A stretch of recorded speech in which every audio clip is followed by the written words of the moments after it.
Mitchell Report Unleashed podcast. Feel like we're gonna have an explosive conversation today, ladies and gentlemen. I'm joined here by Dr. Diane Mueller. How's it going? How's your Monday treating you? Monday's good. Got up, got my visualization activities in, got my walk in, got my mind straight for the week. So we're kicking it off well, I think.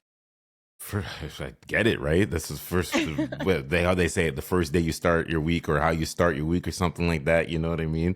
I feel like the ebbs Exactly. and flows of what we do in content creation or our personal expertise is what we're here to do and talk about and all that good stuff. You know, Yeah, absolutely. And I think for so much sure. of like the personal life feeds into the content creation. So it's just one big say microcosm and macrocosm where like life influences the content creation and vice versa. I get like from doing stuff like this, I get so much inspiration about my work and my life. Love that. I love that. So we're here. Let's. I guess this is gonna be dating and relationships, y'all. This is gonna be mastering the art of, connection, that intimate connection, and all that good stuff. So I want to talk about the overconsumption of adult content and Mhm. how is it weaponizing our mind of when we're looking to mate with each other. If it's a man mating with a woman mating with a man, what are you starting to see right now in your personal observations? I think there's in content creation from a standpoint of porn and adult content, I think we really need to talk about like the good, the bad, the ugly. And there can be some benefit in situations I've seen for some people in bringing this type of thing in, but the difference between if it's like good, bad, or ugly is the intentionality behind it as well as how it is consumed. So I think one of the biggest struggles we get into is there is a almost acceptance, right? When it's like when we see some of this adult content around this is what love looks like, this is what passion looks like, this is what arousal looks like, this is what sex looks like. And porn, adult content is fantasy, not reality. And we wouldn't watch, some sort of DC movie and see Superman like flying, into the ethers and be like, oh, dang, I think I'm going to go fly. Right. So, with certain types of film, it's very easy for the brain to say, hey, this is actual fantasy and this is actually reality. And the brain knows the difference. I think one of the problems we run into is because sex, because intimacy still are taboo topics, like it's estimated in some surveys, for example, that 72% of people want to talk to their doctors about sex, but feel like it's not the appropriate place. So it's still super taboo. And because of that, when people consume adult content, one of the problems I think we have is that there is that, oh, this is how it's supposed to look, and we compare ourselves, we compare our relationship, we compare, everything to this fantasy world that is different than the reality of what love and passion is actually supposed to be like and can be like. Absolutely. I like that. And I feel like there's the wild side that we may have with our partner or the people that we're entertaining.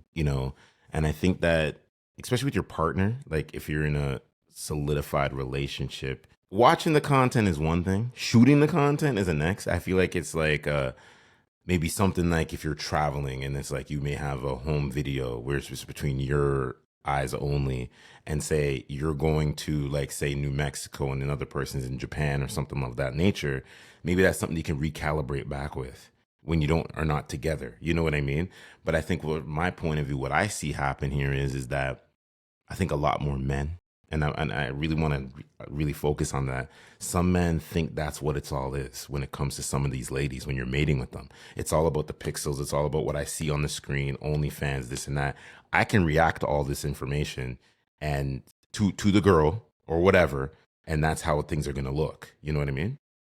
Well, I mean, I completely know what you mean. I mean, my work really is in helping monogamous couples is my specialty, bring the life back into sex, right? Because so many times I think what happens is we have this lens, and the lens is how we make all of our choices from. So for example, a really common thing is watching a porn and watching this adult film, and we think, oh my goodness, like we throw this woman against the wall. We are inside her hard and fast for about 2 or 3 minutes. She's having the best orgasm of her life.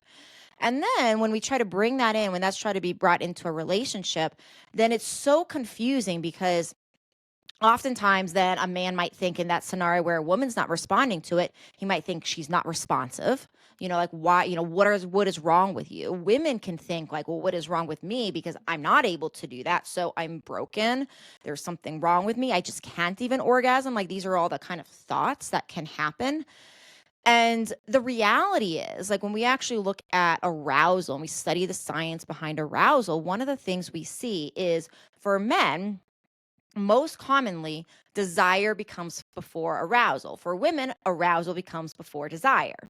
And so, what I mean by that is desire is of the mind, arousals of the body. So, for a man, it's like, oh, wow, like I see my woman walk across the kitchen. I love the way her breasts bounce. I see that. And boom, I'm like thinking about all the next things.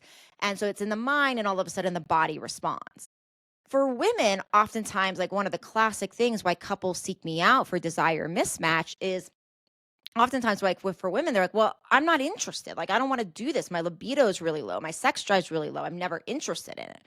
And it's because we're taught that desire has to come first. But for women, desire comes second, which means, hey, when she's like stroked, like not even sexually, right? It can just be like her back is rubbed and they're doing like restorative work around like breath work, or they're holding each other and they're just being like sensual and physically intimate, but not sexually intimate. And she feels into her body and she's finally at a time to take a breath and let the stress of the go of the day. And maybe something sexual even starts. And then maybe 15 minutes into it, it's like, oh, now the desire comes in, right? And this is why so many times, like women in long-term relationships, when they start to have sex again, it's like, oh, I'm not into it. I'm not into it. And then like they're like, say, go for it anyways. And 15 or 20 minutes into making love, they'll be like, oh, I kind of like this. And at the end of the session, they'll look at their partner and they'll be like, well, why don't we do this more often? Right. And it's because they're waiting for the desire, and the desire doesn't come first, it comes second. And that adult industry really, really does not do any, it doesn't help, it doesn't support this because it really perpetuates more the male expression of desire and arousal. And none of these are wrong. We just have to understand the difference. No, and that's some critical information you just gave here to the audience and the value, because a lot of folks don't know this. Like, as someone that's a podcaster, you got to be so multifaceted in this space, right? And it's like talking about all these different topics, and I know it can be intimidating to some, but what it is that you got to know how to extrapolate a lot of information. And it's like watching some of these podcasts with some of these porn stars that are telling you, hey, listen, when we're on camera, it's like we got a certain amount of time to do what we got to do. Climax, get the hell out. And it's like, you're like, wait, you got to wrap your mind around it, because the average person does not necessarily have that with them. And the thing is that you got to, one, know your person, right? You got to know your person. The first time you have a sexual encounter with someone, that doesn't necessarily mean that the woman's going to climax, let alone the guy may climax, because it's easier for us to climax. A woman's got to have some sort of it's mental. It's all mental. I try to The tell brain men is the this all the biggest sex time, organ. right? I tell men all this all the time. They're like, man, you know what you're talking about. Okay. I don't know. I don't know. We got an expert here today, so she gonna tell you. You know what I mean? And it's like, it's all about the mental. The physical comes after. Now, there's things you can turn her on, you know, rubbing her back, rubbing her shoulders, making her feel loved, pouring into her from a mental stimulation aspect. Also, women got to pour back into men in the mental stimulation aspect. Because if we're not mentally there, we're like, we ain't even trying to do this right now. We're on the game, we're with the boys, we're watching this, we're having drinks, we're doing that, ba, ba, ba. So back to you, it's kind of like, how do you turn on those sensors? Let's talk about it. Yeah. Yeah. I mean, there's a few different things. Like my work is definitely helping men and women, but in the man world, it's helping men really look under the hood of passion, right? And really to say like, okay, well, what is actually happening for like women? Because we can be complicated creatures. And one of the biggest things that I think confuses the heck out of men in hetero relationships when it comes to sexuality is for women, what works one day is not going to work the next, right? In many cases. So it's like, oh, you finally have your lady figured out. And it's like, well, now something has changed. And what's going on mentally can absolutely, I mean, it can affect both men and women for sure. But for women, the biggest thing with women is like, and I think men will understand this, is that women don't have the level of the same focused awareness that men do. We have a diffuse awareness. And so with like men are like amazing. It's like the game, like you mentioned, right? So it's like, oh, man's watching the game, he's with his buddies, woman tries to talk to something, and like it's not that he's ignoring her, it's that it doesn't even enter the consciousness as like an actionable thing to respond to because they're so brilliant at focusing. What women are brilliant at is like taking in all this information. That's why she's going to notice that there's chips on the floor, that the pillows are undone, that the kids are screaming, that the pizza in the oven is beeping and all the things. Like that's her zone of genius. It's not good or bad. It's just we each have our zone of genius. And so when it comes to sexuality, same thing. Like you ever ask, it's like very interesting to be a woman, with a group of people in a room, and ask them something like, how many of you have all ever started doing the grocery list in your head during sex? Women's hands in the air, like men, not so much. And it's not that she's not there, but she just has so many more things that will come into her consciousness to distract her. So there needs to be this continual return to the moment, return to the moment, return to the moment. And because of that, that's also connected to what feels good and what doesn't. So this, in answer to your question, we need to, first of all, understand our unique turn-ons and turn-offs, right? And so just like people have heard of Gary Chapman's book, The Love Languages, there's libido codes. And the libido codes help people understand, for the uniqueness of you, this is how you're going to have a tendency to be more turned on. And just like for anybody who's read the love language book, where it's like one human expresses love differently than the other human, and sometimes we can miss each other. One person sometimes gives cues for turn-ons differently than the other person, and sometimes we can miss each other. So that's super easy to find out, to figure out. I have a great quiz for people at libidocode.com to learn about you and your partner's turn-ons. But the second biggest thing is we have to talk about sex. And what one survey showed was that 92% of people that express being very satisfied with their sex life talked about it. Percent. And that's like essential because, like I said, like what can feel good at one point of the month for a cycling woman, like the cycle really matters where she's at in her menstrual cycle as to what's going to feel good. If she's postmenopausal, it can be all sorts of changes too, because hormones are changing. She might be on HRT and just life. So what's going to happen at one point in the month is going to be different than another. And the biggest thing also to emphasize here in answer to your question is, even though we can draw on experiences from past lovers, we need to be very careful about bringing that in and saying, okay, this worked for that person, so it's going to work for my current lover. Because, for example, like a lot of people will be like, oh, the ultimate thing, right, is for a vaginal orgasm to occur, right? And I know a lot of men that really want to give a woman an orgasm purely from intercourse. Well, the problem with this is, anatomically, the difference between where the clitoris is versus the vaginal opening actually makes a difference with a woman's ability to orgasm vaginally. So the further the distance, the harder it is for her to climax from vaginal alone. The farther, the closer it is, the easier it is. So that's going to change what positions work. That's going to change like what is needed from a standpoint of external stimulation as well. So there's all these different things that are different. And if we're not having these conversations to be like, wow, babe, I'm so curious about you and your experience. And it doesn't mean something to anybody's ego. Like it doesn't mean anything other than we're complicated beings. And there's so many day-to-day and year-to-year differences that if we're not communicating, we're really going to miss the boat. So true. So true. And that we have to look at all the distractions as well. You know what I mean? Yes. Because there's a lot of just pressures that are put on us. Even if we take out pornography out of it, we take out the growing up our kids, things like that. We take that out of it. There's a lot of other pressures. We got to go to work. We got to pay taxes. We got to do this. We got to do that. We're in and out. We got to pay bills. There's a whole bunch of stuff. You know what I mean? And I think that's where I think a lot of us are getting misguided. And I think this is where you kind of come into play, where you give the value that's needed by coming on podcasts like this to really speak, to really articulate, to say is, we're all in this together, ladies and gentlemen. This ain't no We're not here to like, weaponize or demonize sexual intercourse. But there's some folks that are out there doing this. And it's because of just maybe what's being showcased through the mainstream, which presents the next question of like, are we over weaponizing sexual interaction between men and women? And how do we just kind of bring that wholesomeness back around from your point of view? I think where we're missing it more than anything is actually not talking enough about the healing power of pleasure. And I think one of the biggest things is like pleasure has thought in many ways to be like hedonic, right? So it's like the pursuit of pleasure has been thought, and like it's not hedonic, but hedonism is thought to be bad, is what I mean. Hedonism being the pursuit of pleasure. And there's actually a a big way that hedonism can be healthy. So I feel like the biggest things that like it can be weaponized, right? So it's like, people can withhold sex from their partner as punishment. Sometimes withholding sex is actually used in like the kink space as a way of playing intimately, and it's agreed upon by both parties, and that's not what I'm talking about here. But it can be weaponized for sure by like, okay, well, I'm gonna manipulate or control by withholding this, right? That's an example of weaponizing it.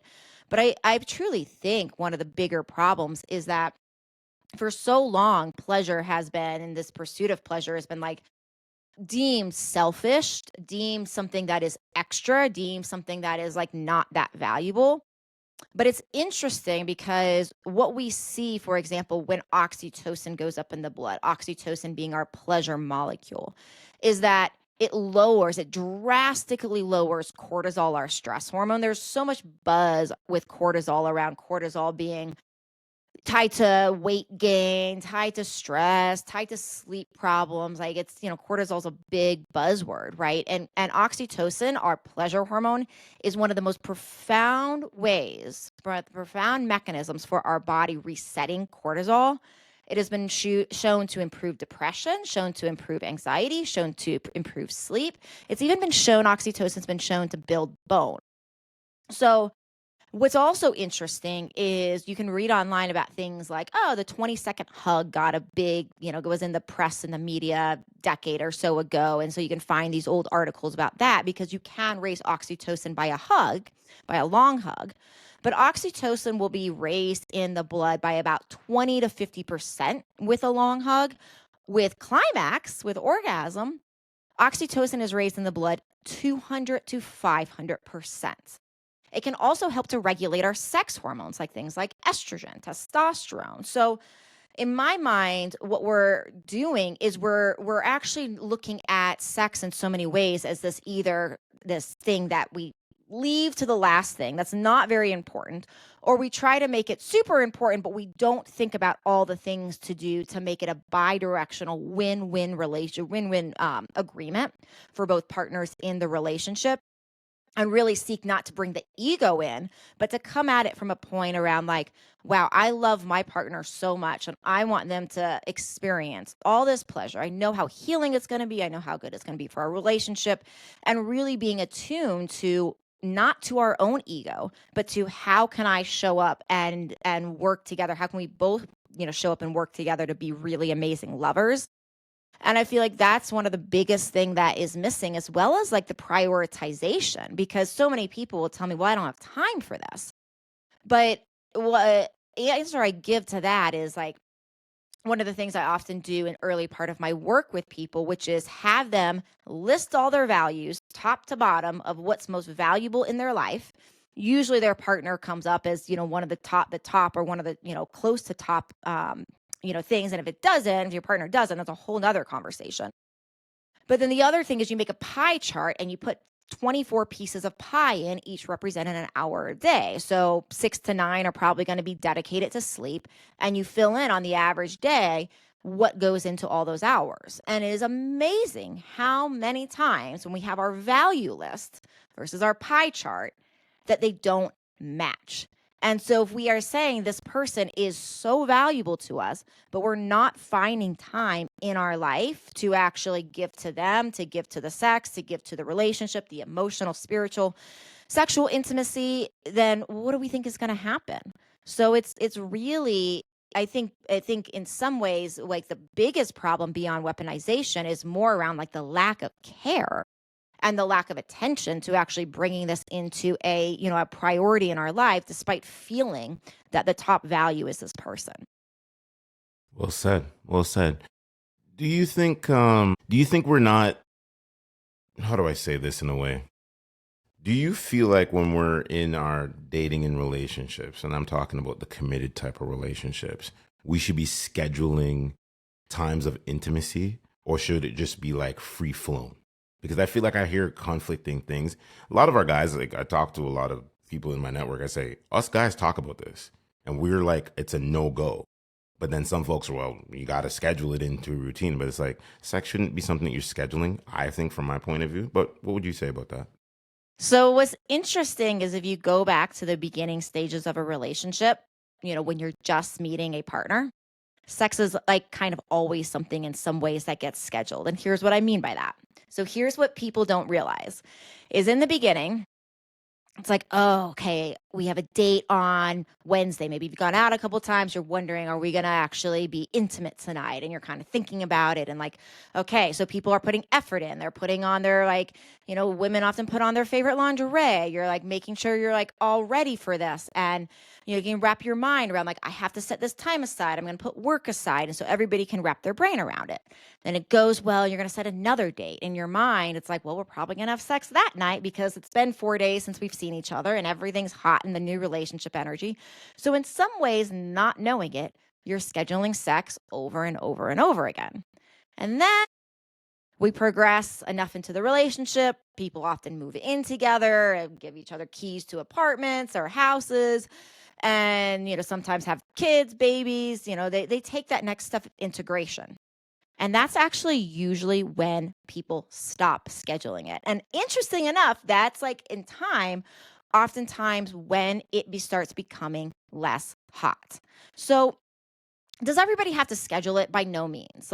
But what I like people to consider is one, how regularly are you having sex? Because one of the things that oftentimes scheduling does is it actually puts it into the calendar as a priority. And if you're not having much sex, that means you're not making space for it. And so much is just like, okay, well, this is supposed to happen randomly. Most women, I find, and many men too, although sometimes I find men can get the impetus up a little bit more late at night. But it's like you start trying to make love to a woman late at night when there's like kids and she's exhausted and she doesn't have that desire, right? It's not coming from her mind initially. She needs to get into her body and be aroused. It's going to be really hard for her to enjoy it. The other thing that scheduling sex can do is it can add a lot of novelty back in. One of the reasons passion goes away is because the dopamine, that driver for sex, is a lot stronger in that new relationship energy is later on. But the way to bring that dopamine and that passion back is through novelty. For anybody that needs help with this, I have a great yes, no, maybe checklist to stimulate ideas. So that's at my sex doc. So it's mysexdoc.com. So if you go to mysexdoc.com, you can download that novelty checklist. But the point is that when people are actually bringing in that schedule, one of the things you can start to do is you've downloaded your yes, no, maybe checklist and you know your yeses. And then you can start to say, okay, well, Wednesday at, 5 o'clock, we're going to try this new thing we're interested in. And then what that allows is it allows there to be some level of preparation around okay, well, what am I going to wear to this thing? And how can I bring my A game? And what can I clear on my schedule so that I can get the stress out and I have time? Because then for women, one of the things that can be helpful, since desire comes second, arousal comes first, is now what can be helpful for her is to say, you know what, if we're going to start hanging around 5, I'm going to work to actually wrap up my day and schedule my day so the babysitter is coming over at 4:15. So by 4:30, I can be in the bath. I can be giving myself a sensual massage. I can be doing things to get in the mood so I can show up fully. So I get it. I get the need for spontaneity. And I find that oftentimes in many relationships, what can work very well, because sometimes it'll be like one partner is like, well, I don't want to do this. Well, I would encourage people to just try it with adding the novelty, to try it before you're saying, I don't want to do this. Because typically what happens when my partner and I schedule it is it brings so much life to the to the relationships that we still have the spontaneous intimacy. It's not like one or the other, but it adds this layer of like, okay, if life gets busy and we get crazy and there's like that then we know for sure we are getting this in. Plus I know for sure, like, well, now this is like my day where like, oh yeah, this is my special day where I'm going to do all the special things. So it allows that. And then you can still have the spontaneous sex and intimacy on the side. It's not that it has to be at like this one or the other. But I think it's a really important thing for people to consider adding in, like knowing all this, and just take a step back and say, like, well, if that would give something more to my partner, like how much different could they show up to me? And if it doesn't work and you're doing great with spontaneous, like make your own agreements, make your own rules. But I would just encourage people not to knock it till they try it. Okay, no, that's a good observation there. You know what I mean? Because I feel like there's times where what you just kind of said it's kind of true in a way, because it's like you do the date night or you're in a committed relationship, doesn't matter if you're in a year or two. Technically, when you go on a date, you're probably most likely going to lead towards that. So I get the whole point of how you broke it down, of like you're kind of technically scheduling it regardless of the matter. It's not like you're at home and you're in bed or you're on the chair or whatever you're doing. You're watching a little bit of movies. You're doing the Netflix. Not Netflix and chill. Not Netflix and chill. I'm Yeah. past that stage. That shit corny now. It's corny. But it's like you're doing Netflix and chill, and then shit just happens. Now it's kind of like, it is what it is. There's the spontaneousness aspect. I know my audience is probably sitting there like, yo, this guy really went there. Yeah, I did. I go there. You know what I mean? And things like that. But I think what happening too is, and I don't know if you speak about this at all, but even men now finding that partner, right? That woman that they're wanting to date and potentially find something long term with. That's kind of like its own phenomenon. There's a lot there. There's a lot to unpack. I feel like we could be here till 5 o'clock in the morning. So when it comes to males and females, right, having a connection, men are not necessarily connecting with women, and women are not connecting with men based on the choices that we have. How do we narrow it down to be very specific with finding the right partner before we even get into the whole sexual intercourse and things like that? Let's talk about that. Yeah, I mean, I think what I've seen is like one of the core things, and this is where it's like, wow, my parents had this right, around the values. Like I'm divorced, and in my marriage, it was so interesting to, as I started moving towards that divorce side of things, it was so interesting to see like, oh wow, like we really had like one or two values that we were in line with, but then if I made like a list of all my core values, right, the things most important, we were actually quite a bit different. We were like strongly different. And my boyfriend, who I've been with for 4.5 years now, it's like you can list down the top 20 values. And so there's just this like level of ease of getting each other, of understanding, of like moving towards like we're moving, I feel like, even though we're always growing, there's just trajectory where like the growth matches because of that value alignment. And it's like I remember my parents told me that, and I was like, kind of just like, well, this is just one of the silly things that, parents say. And I definitely didn't take them seriously. But I really do think like that is a fundamental thing. And one of the values, right, in the conversation around intimacy is like how valuable is intimacy? How much do you like to touch? How much do you need to cuddle? How much do you like, I've known some people that really needs a lot of space, and like if they're watching their Netflix like at night, they're going to want to be on opposite side of the couch, and that doesn't mean there's not love. There can be deep love. They like more space, and that's beautiful. But even simple things around like, what is your value around touch? Because like that would not work for me, right? I am a high touch human being, and that's a huge part of my love language. And so if I'm watching Netflix with my partner, we are like wrapped up around each other like the entire night. And that's valuable to him. So, anything from like, what are your beliefs around health? What are your beliefs around money? What are your beliefs around politics? What are your beliefs around sex? What are your beliefs and values around children, around cuddling, around touch, on and on and on. And I don't feel like that is emphasized enough oftentimes in the dating world. There's a lot of other things that I think are like workable, right? I mean, when it comes to things like intimacy, it's like there's certainly a level of wanting to have passion look a certain way. Like if one person is into an open relationship and another person's not, clearly that's not going to work. So there's a level of needing to be somewhat on the same alignment, but there's also the level of like if you're close enough in the value, some of those other things I really think can be worked out. Am I answering your question? Is this the direction you want it to go? Yeah, Okay. you hit on it because it's Okay. about the importance of value because values are not exchanged, right?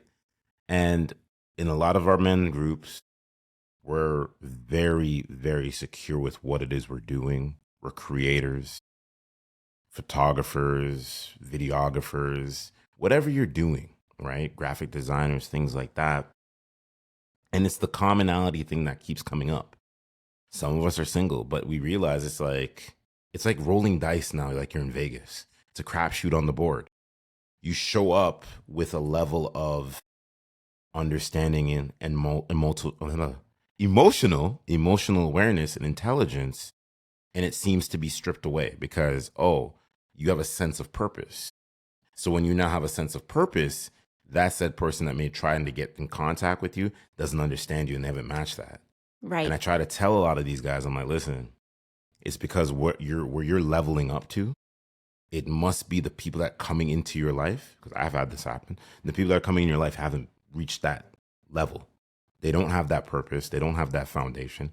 It's not to call anybody out, but you have to be in that alignment. Here's my thing, and I'll give just a fun fact tip. You don't have to be big in sports because I know at some point in time, the amount of long-term relationships I've had, when I was in a 6.5 year relationship, that said person did not like sports until what? Year 2 or year 3, it was kind of like a whole football conversation. I'm sitting here in the chair and I'm like, wait, am I being on candid camera here? Like, you want to know about football now? Because the thing is, it's like, I want to match his speed. Now I want to match her speed. You know what I mean? And things like that. And it's just like, we're not finding the commonality anymore because I think we're so distracted. We can pick up our phone, we can pick up Instagram, we can do the dating apps, we can do all of this stuff. And we have all these choices out here. And sometimes them choices are not the right choices for you. The choice could be that guy or that woman that's actually showing up for you. Hey, what do you need from me? Am I showing up for you here? I like that you do this. They're taking notice and need into your purpose and your passions and things like that. You know what I mean? Yeah, I mean, I think you're really right on with that, and your football example is a really good one from a standpoint of there's like the fundamental like values of who we are, right? Of like what's important, what's like non-negotiable, and all that. And so there's that, but then there's another level of people show up like in this football example, like what's happening there is she is interested in him. That's what I hear about. So because she's so interested in him and he's interested in this, that makes her more interested in that. Like my partner just absolutely loves geopolitics. Like he absolutely loves it. And like this is like a fun like side hobby. I don't know. Like that's not like my world at all. Like I learn more about geopolitics from him than anybody else, and I would not be studying like this on my own. But when he talks about it in a way where he's so passionate. And so I show up and it's like, well, this is interesting. And I find ways of being interested in that because I'm innately interested in him. And that's what I think happens. Now, differences that can be huge value problems is like I am a very, very healthy eater. I'm an athlete. I love being involved in, like we were talking offline, like I like to do sports more than I like to watch sports. And so I'm very, very into what I eat and putting really good food in my body. it would not work for me, and I've known this for a long time. Like, it would not work for me for somebody that was bringing home McDonald's every day, or any fast food, from a standpoint of that's not what I am attuned to. And having a person that we can share meals with, valuable to me. That is like something where it's like, even if I was dating somebody and they're like, wow, I respect this and I'm curious about it, and they're asking questions, but they're still bringing home things that are not interesting to me to have around food wise, and we're trying to share meals together, it wouldn't work. But the other thing that I, think is important from this example is like, that's the other area where I feel like going into dating relationships is important to understand, well, what are the things that are like boundary wise, like, this is me and this is how I show up, and almost like a healthy ultimatum. Like, we look at ultimatums as like bad. And I don't think they have to be. I think in many ways, ultimatums can be good. Ultimatums are just saying, here's the line that is no longer healthy for me that is not healthy for me to cross. And you are welcome. I'm just giving you information. These are my rules. These are my boundaries. And you are welcome to join me on this side or not. That's essentially what we're saying with some of that. And I think the more we can go into relationships and be just very clear around, like, these are the things that, like, hey, if it's not there, like that's fine. And these are the other things that, like, this is a line for me. And, and putting that in dating profiles, if we're doing that, getting that information out early so that we're not wasting each other's time just, because we are so clear in who we are, I think is essential. For sure. Going back to when I look at even us men, we show up for our women as well. Just know we're in tune with y'all. Like, it could be your favorite show, it could be your favorite concert. It's like finding that mutual reciprocation of asking that person in the early stages about what they're fun, like what's fun for them, right? For me, it's podcasting. So it's like you have some folks that will ask you, send me your episodes. Or you have some folks to be like, as you're building that connection, who's that guest that you're wanting to have on the show, right? Or what's one of the best episodes you've done, top 5 episodes in the 8.5 years? That shows me that mutual interest. And it's like, for us, man, it's like, we know, we find that we're very simple creatures. We kind of already know what you're into, right? Because it's like, you're into a lot of different things. Like for you, right? You say you like sports outdoors. I would be asking the questions of, okay, what's the sport that you like? Is there anywhere in the world that you want to travel? And it's like, what I want folks to really understand is, if you don't have that even in the early stages, middle stages, or in your relationship, I don't think that person's really for you. They're just kind of occupying space on the Monopoly board, I like to say. And if that's what's happening, sad reality is you got to just cut it off, because you can tell. And this is the thing. And we haven't really talked about healing journey or anything like that. When you master the art of conversation and healing and understanding self, you kind of start navigating the realms and knowing who's for you, who's not for you. Is it one-sided conversation? Is it one-sided dopamine hits? Am I the one who's leading and you're just basically just soaking it all up like a sponge? Who's got time for that in 2025 and beyond? You know what I mean? Yeah. I mean, what I'm hearing and what you're saying, which is something I totally agree with, which is one of the key things for a successful relationship, beginning, middle, and throughout it, is curiosity. And, being curious, like, that's like so much when relationships start like dying and lose their passion and lose their excitement and lose their interest and lose their emotional connection, and lose their mental connection. It's like I was traveling a couple weekends ago. My partner surprised me with a beach trip for my birthday, which was amazing. Like a very, very good example of like, wow, like just like him listening. Like, there were so many parts around that vacation. I'm like, he listened so much to things I had said. But we're traveling and we were out at lunch one day, and there's this couple next to us that not only did not even talk the whole time, they didn't even look at each other in the eyes. He was looking one way, she was looking at another.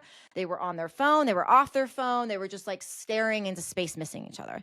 And I'm not saying every moment we have to have something to say to each other. There's definitely something to be said about couples that can be together in comfortable silence and all of that. So this is not to say that, hey, we have to be talking all the time. No way am I saying that. But one of the biggest, things is like, can we be curious, with somebody and curious about them by asking questions, in the beginning is a really good sign. But then like the I think the practice and the art is how can we still continue to be curious, because it's so easy then as things reach 2, 3, 4, 5, 10, 20 years to be like, oh, well, I know this person. Innately, we're always changing, innately we're always changing. And there's so many like ways we can bring interest in, like what if questions, like, if you were forced to go to Mars or go to the moon, and you had to do this astronomical travel, like what would be the last thing you did before you traveled? Like we can find like ways of like doing like what if types of questions. What I have found in partnership with like what if types of questions like that, like, oh, last thing I would do before I would travel, I'd be stuck on this spacecraft to to the moon for God knows how many years, because I don't know how much that takes. But point being, like that can lead to a really interesting conversation. And oftentimes those curious questions, they open up these doors of conversation. But that fundamental component has to be there in the beginning for it to be there later, which is being curious enough about this other person to ask these thought-provoking questions. And if that's not there in the beginning, I don't think there's probably any way that's going to be there, years into the relationship. And, the likelihood of ending up like this couple that I witnessed at this beautiful lunch, I think is high in those scenarios. So it's better oftentimes to be like, okay, this person isn't showing this level of interest or care. Even if they're beautiful, even if like you like other aspects about them, like what are you ultimately looking about? And I think sometimes we like sugarcoat things, and we like try to find, it's like been my tendency in the past around like, oh, I see some beautiful qualities in a human, because I think that's how most of us orient, is we like to see the good in people. And so it's so easy to be dating and be like, we find these qualities and we hang on to those qualities and we try to build something from those qualities, because that's, I think, a human nature of good-hearted people, versus saying, oh, well, this quality is there, and this is a beautiful quality, but all these other qualities are actually not right for me and for what I'm looking for. Absolutely. Well said. Well said. Speak about monogamy, because that's your specialty. That's the area of expertise that you're in and things like that. Because again, I feel like you have the poly relationships, the open concept relationships. I get it. I see why folks are fascinated by it, but I think it does a lot more damage at the end of the day. Sorry, not the way, the day. Do you feel like, how's monogamy now? I feel like we stripped it away a little bit, but it's slowly starting to come back. So speak to the ones that want those monogamous relationships and things like that. And what are some ways they can really anchor into that and have that hope? Yeah, it's one of my favorite conversations, because I actually tried polyamory twice in my life. After both times, but really after that second time I decided to give it one more shot. But really after that second time is when I became like very, very clear that I am wired for monogamy, as I think most humans are. There's actually been studies on prairie voles that have looked at a receptor in the brain called vasopressin. So basically, vasopressin is a hormone, it's a chemical that, like oxytocin, helps us bond. And the people that tend to be, according to these animal studies, these prairie vole studies at least, the animals that tend to choose to be more in a, say, polyamorous type of situation, right? So they're mating with many people versus choosing one mate, which prairie voles tend to mate only with one partner. And so what they were seeing in these studies were that the prairie voles that were mating with multiple partners had the vasopressin, this bonding chemical, had less of an impact on their brain. There was less of these receptors, which basically meant it didn't work as well on the brain. So there can be something to be said around, at least according to those types of studies, if the same is true for humans, there might be this very real way that some people are wired versus another. But one of the things that I've seen to be so common with people in monogamous relationships, where they're trying, like the thing that tends to like bring people into wanting to have some sort of open relationship oftentimes is boredom, is wanting to bring more spice, wanting to feel that spark again, feeling that one person can't give them everything, and just wanting to bring more people about, or reading it about online, having fantasies about having sex with another person. Right, these are all things to stimulate that conversation. But one of the things that people don't tend to do in thinking about this is really play out all the things, meaning they think about just how hot it would be, right? To be in that moment of passion with another person. But what happens when, the questions to start asking if people are considering this are things like, well, what happens when that person is coming home from their hot date and you can smell sex on them? Or what happens when they come, you see them and they get that smile on their face because, when they're that smile, that new relationship energy, what happens when you can see that on their face and they're texting? What happens when you see them getting ready to go out for that date and they're putting on their perfume or cologne and they're dressing in their finest and you see their outfit? Like there's so many ways this can play out, right? I could go on and on and on about that for ages. So we don't always play that out very well. Now, the questions are, it's like, okay, what is driving that potentially? Or from a monogamous standpoint, what are you interested in? I think one of the problems we got is that the model of monogamy is not complete as what like traditional monogamy has been done. If you look at like the traditions of it, it's like, okay, well, this goes back to like way pre-Greek and Roman days. And there's a lot of reasons for culture and society promoting monogamy as a way to bring more stability, as a way to help in some ways like control people. There was an element of that. So there was a lot of reasons around like safety, stability, functioning of a household. If you look at traditional ways that monogamy is defined, it's sex from an obligatory standpoint, usually just to provide this for a man without bringing in any conversations around women's pleasure. There's also no emphasis on like what sex and what intimacy and what emotional closeness is done for the relationship. So one of the things I run is a hot and modern monogamy club. And I've really worked in my work to redefine traditional into modern monogamy. And modern monogamy takes all the great stuff of traditional monogamy and says, yes, there is so much benefit around the stability, around the security, around somebody having your back, around all of that. And how can we take all of that good, all that foundation, and how can we bring in things like teaching about that? How do we bring that novelty? How do we bring that passion? How do we bring that closeness? How do we prioritize that? So that people aren't feeling the need to have these outside relationships. And how can we even talk about fantasy? How can we actually talk openly about our fantasies in ways that we're not judging? And just because we have a fantasy, just like the porn, just because the fantasy exists doesn't mean the reality has to as well. So that's like, I could go on and on all day, but that's like the nutshell. Is I feel like, hey, we moved in this recognitions, or I think around realizing that the way traditional monogamy has been done is falling short for many people. And then there's been this huge movement into saying, well, monogamy must be bad, then let's open up our relationships, versus saying, and that can be right for some people, right? There are some people that is the right arrangement. I don't find that is the majority of people, though. And then for the rest of everybody, it's like, okay, well, how can we say this is a little bit of an outdated model and keep the good, but then add to it so that we're adding that passion and that closeness in addition to that stability? And that's the thing, is that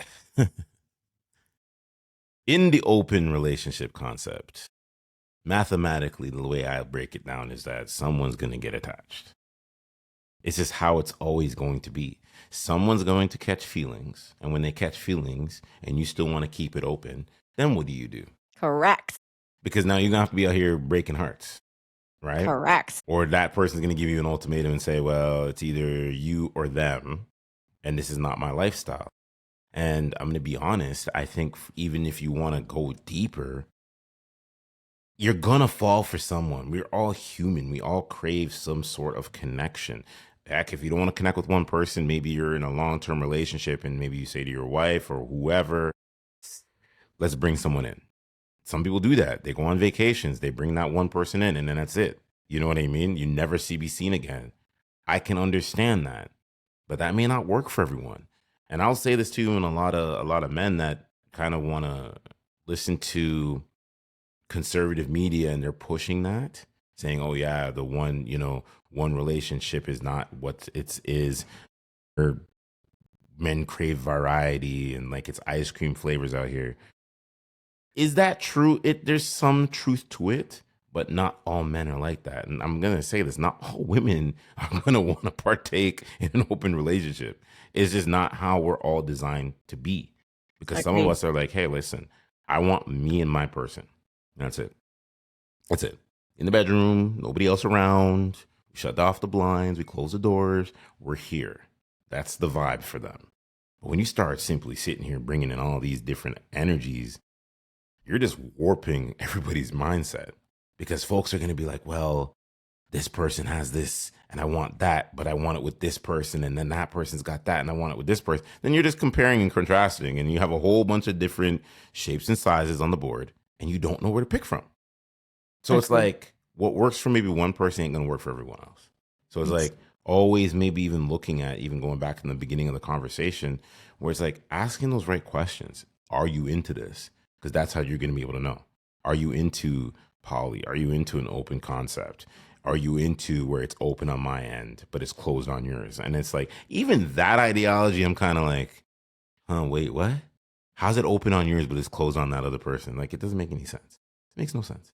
Yeah, I agree. I do think all of this that we're talking about is just it's so important. And I think so many people are being shoved in one direction. And one of the biggest things that I feel like is ultimately like what is it that you want is the ultimate question. And if it is novelty and variety that's driving that, that's the reason for things like my yes no maybe checklist, right? That there's ways to bring that in your current relationship. And sometimes when people go through these questions and they have this conversation with their partner, not just about openness, but about novelty and about what they want in their relationship, they find that they can get it without having to go outside the relationship. But we do have to learn how to talk about it. So I'll Facts. tell your listeners again, go to mysexdoc.com because it's a really helpful checklist for this For sure. conversation. For sure. And before we get out of here, this is what I want to do, get you to plug all your information once again. We Sure. gonna do this again. We gotta do this I would again. love to. Bigger platform. I want to get some other voices in here and all that good stuff to really have some healthy dialogue and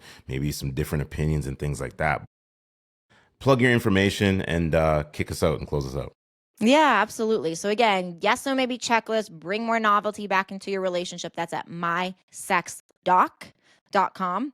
And then if you go, the other one I gave you that was a free thing was libidocode.com. So super easy, libidocode.com, where you can learn and take a quiz where you can understand your turn-ons better, your partner's turn-ons better. So you can kind of set up your like libido language, your sex language to make sure that you're not missing each other like so many people do. And then you download those if you're interested in any of my work, if I can support you and your partner in any way. Once you go to those free checklists, you'll see how to reach out to me. Perfect. I appreciate you. We're gonna do this again. I can't wait, Ray. It's a Perfect. pleasure.